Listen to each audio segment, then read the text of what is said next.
పెరలి sisters channel కి స్వాగతం. ఎలా ఉన్నారు? బాగున్నారా? ఈరోజు మన ఆచారానికి సంబంధించి ఒక టాపిక్ తో మీ ముందుకు వచ్చాను. అదేంటంటే అండి, ఇప్పుడు మాలాయ పక్షాలు కదా, అదేనండి మా వాడి భాషలో మాలాయ పక్షాలు అంటాము. అది మహాలయ పక్షాలు అన్నమాట. అంటే పెద్దల రోజులు.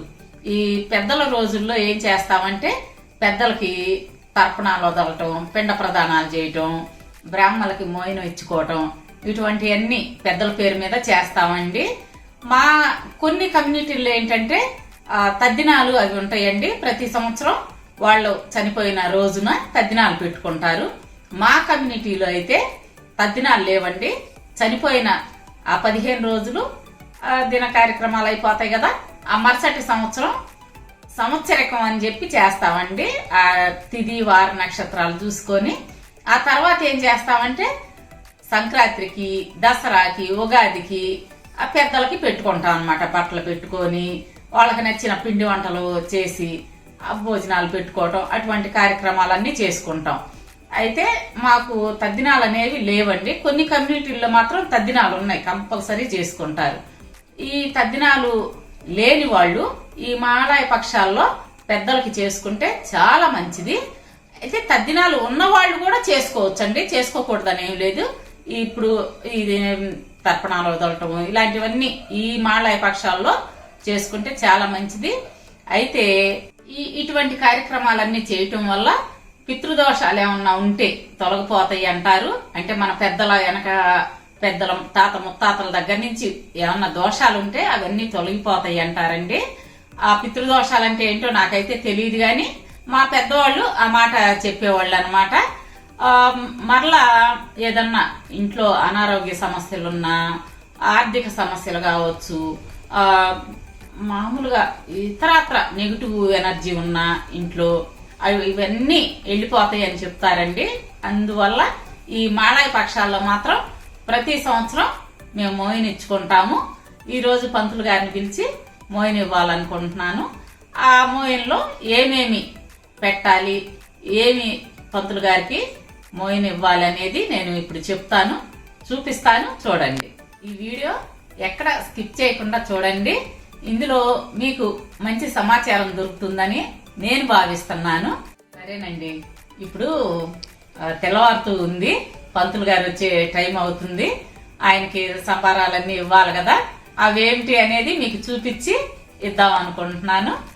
ఇప్పుడు వస్తారు పంతులు గారు. ఇప్పుడు మనం మెయిన్ వీడియోకి వెళ్ళిపోదాం. ఈ నెల 11వ తేదీ నుంచి 25వ తేదీ వరకు మహాలయ పక్షాలండి.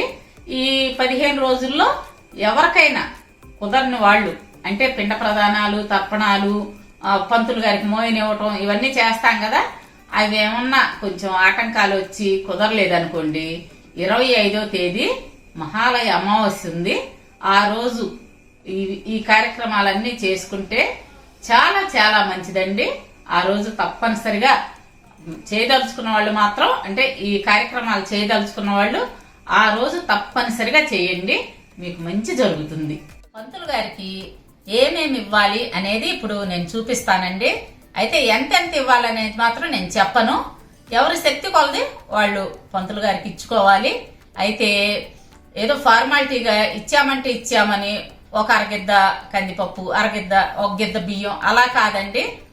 మన పేరు చెప్పుకొని వాళ్ళ కుటుంబ సభ్యులందరూ తృప్తిగా ఒక్క రోజైనా భోంచేసే విధంగా ఇస్తే చాలా మంచిది. ఇప్పుడు అవేమేమిటో నేను చూపిస్తాను, చూడండి. ఇదిగోండి బియ్యం. ఈ బియ్యం నేను ఇంట్లో వాడుకునే బియ్యమేనండి. అయితే మనలో మన మాట మీరు తప్పుగా అనుకోవద్దు. ఒకళ్ళిద్దరు పంతులు గారికి మోయిన అనేసరికి స్టోర్ బియ్యం తీసుకొచ్చి ఇస్తున్నారండి. అవి నేను గమనించాను, అందుకోసం చెప్తున్నాను. అట్లా కాకుండా ఇంట్లో మనం ఏవి వాడుకుంటామో అయ్యే ఇవ్వాలి. నేను 5 కేజీల బియ్యం ఇస్తున్నాను. ఇప్పుడు ఇవి సంబారాలండి. కందిపప్పు, అలాగే పెసరపప్పు, నూనె ప్యాకెట్, పంతులు గారు పాయసం కానీ ఏదన్నా వండుకోవటం కోసం బెల్లం, పాల ప్యాకెట్, పెరుగు ప్యాకెట్, ఇదిగోండి చింతపండు, ఉప్పు ప్యాకెట్ అండి. ఇది కొంతమంది మాత్రం ఉప్పు ఇవ్వరండి, మేమైతే ఇస్తాము. కొంత ఇంటి ఆనవాయితీ ప్రకారం ఇవ్వరంట. ఇదిగోండి పసుపు, అలాగే నెయ్యి, పాయసంలో కావచ్చు పొంగల్లో కావచ్చు వేసుకోవటానికి జీడిపప్పు, కిస్మిస్, యాలకులు. ఇదిగోండి తోటకూర. ఈ తోటకూర మాత్రం కంపల్సరిగా ఇవ్వాలి. మిగతా కూరగాయలు అనేవి మన ఇష్టము. దోసకాయలు, పచ్చిమిర్చి, వంకాయలు, టమాటా, చామదుంపలు. మా ఇంటి ఆనవాయితీ ప్రకారం మాత్రం చామదుంపలు తప్పనిసరిగా ఇస్తామండి. చామదుంపలు ఒకటి, ఇదిగోండి ఈ గుమ్మడికాయ, అలాగే పంతులు గారికి కొబ్బరికాయ, పండ్లండి. తాజాగా ఉన్న కూరగాయలు పళ్ళు మాత్రమే ఇవ్వండి. ఇదిగోండి పంచ కండవ పంతులు గారికి. అలాగే దక్షిణ తాంబూలం.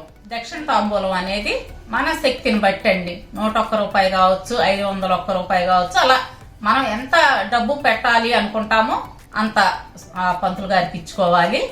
బట్టలు కూడా ఓ పెద్ద ఖరీదైన అని కాదు, అలాగని మరీ వాళ్ళు కట్టుకోవటానికి వీలు లేకుండా తేవద్దండి. మధ్యస్థంగా తీసుకొచ్చి పెడితే మంచిది. అది మీ ఇంటి ఆనవాయితీ ప్రకారం ఉంటేనే బట్టలు పెట్టుకోండి. మేమైతే బట్టలు పెడతాము. ఇప్పుడు పంతులు గారు వస్తారు, ఆయనకి నేను మోయిన్ ఇచ్చుకోవాలి.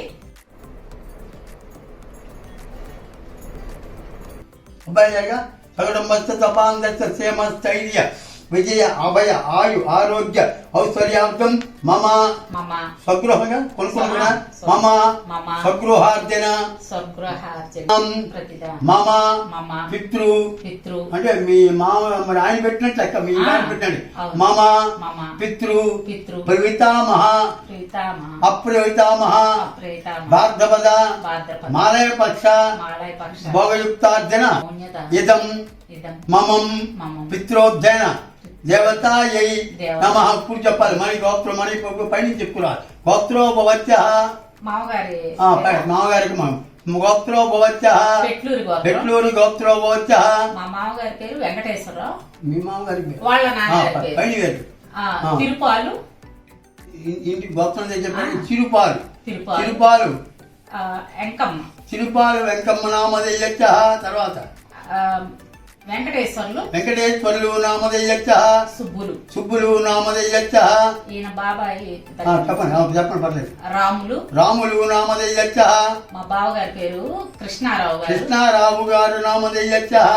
మా మరిది మోహన్ రావు నామధేయచ్చ. సగడంబస్థపాంతచ్చ క్షేమస్థైర్య విజయ పితృప్రేతామహ ప్రేతామహ భోగయుక్తార్జన. ఇప్పుడు మీ ఆడపిల్ల అని చెప్పుకుని అభయ ఆయు ఆరోగ్య ఔశ్వర్యావృతం సుదే అన్నిటికి వెళ్ళిపోతాను. ఆడి వాళ్ళ గోత్రోపవచ్చ పరివర్తతో బ్రాహ్మణ బాలయపక్ష మౌన్యధానం సమర్పయామి. మమ వంశ అభివృద్ధి కటాక్ష ప్రాప్తి కొరకు మాలయపక్ష బ్రాహ్మణ మౌన్యధాన అధోఫలం సమర్పయామి. దేవతార్పణం ఒకసారి పట్టుకుని నా చేతికి దాని అధోఫలార్జన సంప్రోట్యపదేవత సమస్త భోగయుక్తం సమర్పయామి. ఈ ఫలాన్ని మించిన పండు లేదు. ఎందుకంటే తింటే లోపల రోగాలని బయటకు వేయాలి. అది పైనుంచి పాడిపండి కదా. పాడి పండ్ల గోత్రోపవచ్చ లక్ష్మయ్య నామధేయచ్చ. కనకమ్మ నామధేయచ్చ. సుబ్బారావు నామధేయచ్చ. రావమ్మ నామధేయచ్చ. లక్ష్మీనారాయణ నామధేయచ్చ. అన్నపూర్ణ నామధేయచ్చ. వెంకటేశ్వర్లు నామధేయచ్చ. లక్ష్మీ ప్రసాద్ నామధేయచ్చ. శ్రీదేవి కాలం చేసి శ్రీదేవి నామధేయచ్చ. మా అమ్మమ్మ వాళ్ళది గోత్రం ఐడియా లేదు. గార్గేయ పరమశివ గోత్రం. అన్నిటికీ పరమశివుడి ఆధారం. ఎందుకంటే పంచభూతనాథుడు పరమశివుడు వచ్చి పరిపాలిక. మమ మాతృవంశాంకుర పితృ ప్రవితామహ అప్రవితామహ భార్గవద మాలయపక్ష మౌన్యధానం సమర్పయామి. సౌందే భోగయుక్తార్జన సంప్రోచ్య ఇదం మౌన్యాంజన భోగయుక్తార్జన శతలక్షితాం సమర్పయామి. కర్పూరై నాగవల్లి దళయత్తాం ముక్త సూర్ణేన సంయుక్తం తాంబూలం ప్రతి కురియతాం.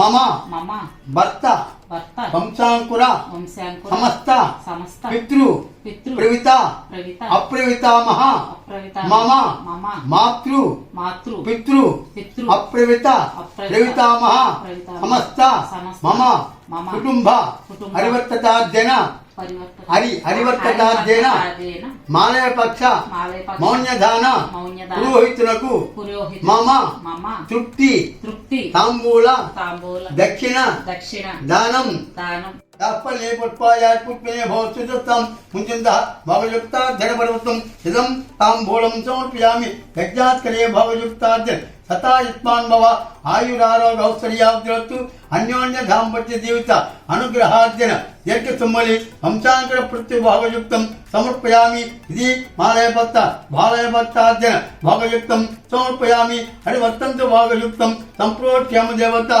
नमः ब्रह्मयोग्य औषधीयावृत्तु ज्ञानाकानाकावस्तु वाहन संरक्षु सर्वे जना सुखिनो भवन्तु अन्योन्य दाम्पत्य जीवित अनुग्रहार्जन यज्ञ सुमंगली भव भगं संप्रोक्ष्यम देवता यज्ञायुष्मान् भावयुक्तं देवतार्पणमस्तु। ఈ వీడియో చూసినా కొంతమంది అనుకోవచ్చు ఏంటి పద్ధతులు ఇవన్నీ అని, కానీ అండి రోజులు మారినంత మాత్రాన మన పద్ధతులు మార్చుకోవాలా? లాజికల్ గా ఆలోచించినా గానీ అండి, ఇప్పుడంటే ఈ పంతులు గారు చదువుకొని ఉద్యోగాలు అవి చేస్తున్నారు గాని వెనకటి రోజుల్లో దేవుడి సేవలోనే ఉండేవాళ్ళు కదండి. వాళ్ళకి ఇతరత్ర ఆదాయాలు ఏముండేయండి? రైతు వారీగా మనం ఏదన్నా పండించిన పంటలు, కూరగాయలని ఇటువంటివే కదండి రైతు వారీగా తీసుకెళ్ళిస్తే వాళ్ళు పుచ్చుకునేవాళ్ళు. దేవుడి సేవలో ఏదో ప్రసాదాలు అవి ఇవి వాళ్ళకి భుక్తి అదే కదండి. ఇప్పుడంటే పెద్ద పెద్ద ఉద్యోగాలు చేస్తున్నారు, మంచి స్థాయిలో ఉన్నారులేండి. కానీ అందులో కూడా గుడినే నమ్ముకొని జీవించే పంతుళ్ళు చాలా మంది ఉన్నారండి. ఆ పంతులు గారులకి మనం ఇలా స్వయం పాకం ఇచ్చి సంతృప్తి పరిస్తే చాలా మంచిదండి. నిత్యం దేవుడి సేవలో ఉండే ఆ పంతులు గారుల ఆశీస్సులు మనం తీసుకోవటం చాలా మంచిది కదండి. సరేనండి, ఒక్క విషయం, ఇవి మీకు పాటించాలనున్న పంతులు గారులు అందుబాటులో ఉండకపోవచ్చు. అంటే ఇంటికి వస్తే మంచిదండి. లేదు అందుబాటులో లేరు అనుకుంటే మీ దగ్గరలో శివాలయంలో పంతులు గారులు ఉంటారు. వాళ్ళకి మనం ఇవ్వదలుచుకున్న స్వయం పాకం మొత్తం తీసుకెళ్లి వాళ్ళకి ఇచ్చి, ఇదే విధంగా ఇప్పుడు నేను ఎలా కార్యక్రమాలు జరిపించుకున్నానో ఇంట్లో అలాగే గుళ్ళో కూడా వాళ్ళు జరుపుతారండి. చక్కగా అట్లా చేసి మీ పెద్దల ఆశీస్సులు పొందండి, భగవంతుడు దీవెనలు అందుకోండి. ఏదైనా మా పెద్దవాళ్ళు చెప్పింది మాకు వేదం అండి. మేమేం పెద్ద పెద్ద చదువులు చదువుకోలేదండి. మా పెద్దవాళ్ళు ఏ అయితే పాటించారో వాటిని మేము అనుసరిస్తూ ఆ పద్ధతులు పోకుండా కాపాడుకుంటూ వస్తున్నాము. అయితే కొన్ని కుటుంబ సాంప్రదాయాలని ఉంటాయి కదండి, అవి మన తర్వాత జనరేషన్ కూడా మనం అందించాలి. మనం వదిలేసామనుకోండి మన తర్వాత వాళ్ళకి తెలియదు కదా, అంటే మన పిల్లలకి వాళ్ళకి తెలియదు కదా. అందుకోసం ఇటువంటి కుటుంబ సాంప్రదాయాలు నెక్స్ట్ జనరేషన్ కూడా మనం అందించిన వాళ్ళం అవుతాము. తప్పకుండా మీకు మంచి అనిపిస్తే పాటించండి, లేదు అనుకుంటే వదిలేసేయండి. ఏదేమైనా రేపు మరొక మంచి వీడియోతో మరలా కలుద్దాము. అప్పటి వరకు బాయ్.